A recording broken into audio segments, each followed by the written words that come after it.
Ukraine is expected to use modern technology to help it more effectively repel attacks by the Russian military. The U.S. Department of Defense uses data on the actions of Russian troops in Ukraine to train artificial intelligence.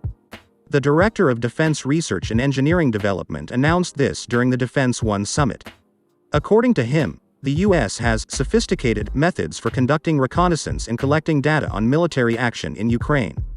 Analysts study Russian tactics and strategy, and then use the collected information to train artificial intelligence.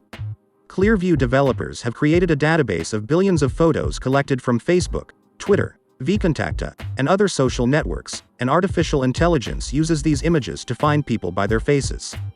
The project has long been accused of unethical personal data collection, with Facebook, YouTube, Google, and Twitter all demanding that it stop collecting photos from its sites. Satellites from commercial companies have already provided the public with a huge amount of photos and videos of the fighting in Ukrainian territory, and the Pentagon may have even more data.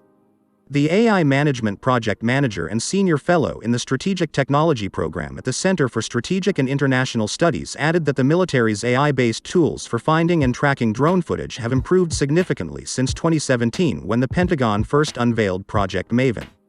They've been very helpful in assessing what's happening in Ukraine.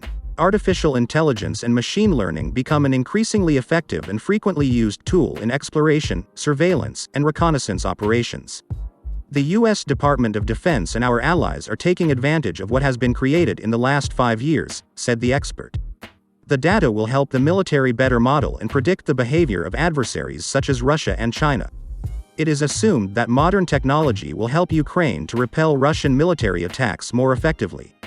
At the same time, losses due to hostilities and sanctions may lead to a slowdown in the development of AI in Russia.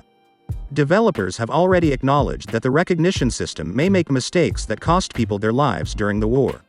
For example, if a civilian mistakenly fails a test or is mistaken for another, he or she may be imprisoned or even killed.